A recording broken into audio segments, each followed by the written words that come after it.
Eh bien, nous sommes arrivés au cours numéro 10 de Sagesse de la Kabbale.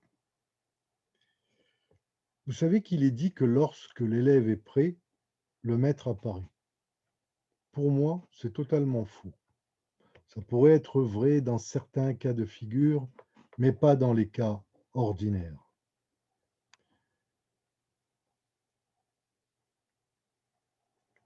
Donc, quand le maître est prêt, alors l'élève se révèle. Bien entendu, des centaines de réactions peuvent poindre, toutes différentes et empreintes d'étonnement et de curiosité.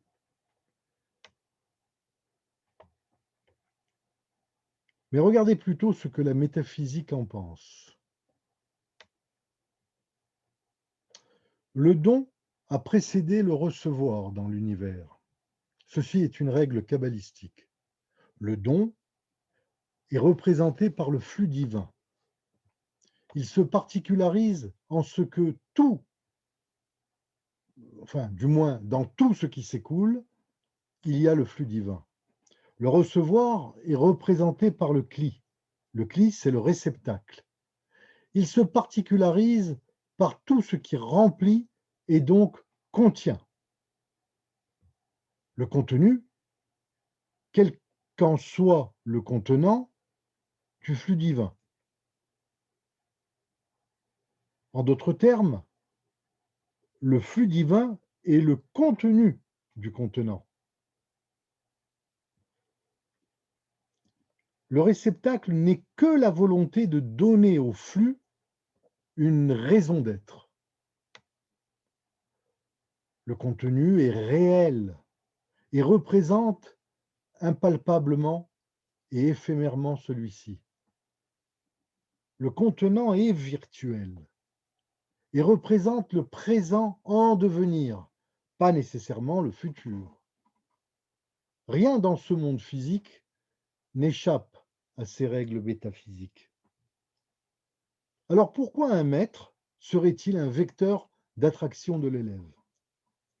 Eh bien parce que le maître est le représentant du flux provenant d'un monde supérieur. Il a accès à la connaissance. Il est donc choisi et il est prêt pour la fonction d'être un contenu de celle-ci. À ce moment-là, la fonction de contenu, qu'est le maître, a la nécessité de créer son réceptacle pour assumer son rôle. Son rôle, c'est celui de l'enseignement. L'élève n'est donc que le vecteur de la révélation du contenant du flux qu'est le maître, donc du contenu de l'enseignement. Il est donc de fait un organe réceptacle révélateur de la fonction du contenu qu'est le maître. Mais il ne le sera que si le maître en est un, donc si celui-ci est prêt à cette fonction. Voilà pourquoi je dis que ce n'est que lorsque le maître est prêt que l'élève se révèle. Maintenant, je vais vous parler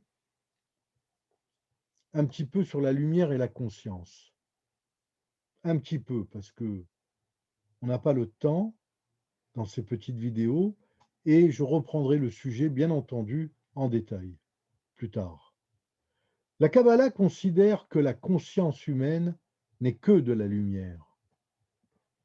Cette lumière provient de la triade supérieure que l'on appelle Ari Kanpin, c'est-à-dire le long visage.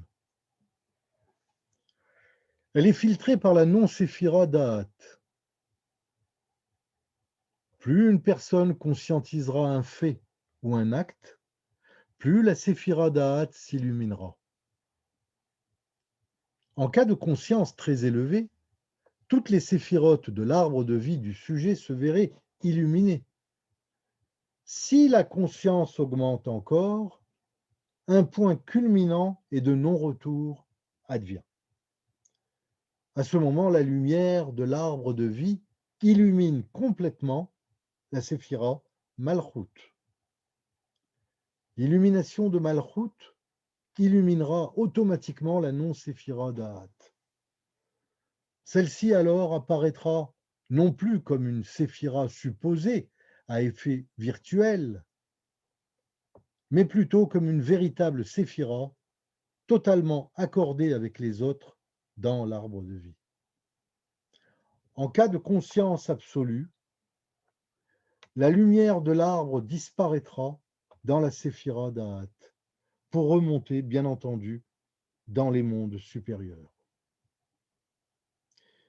Voilà pour le cours numéro 10. Je vous remercie de l'avoir écouté. Je vous donne donc rendez-vous au cours numéro 11 et je vous souhaite un excellent Shabbat pour ceux que ça concerne. Merci beaucoup.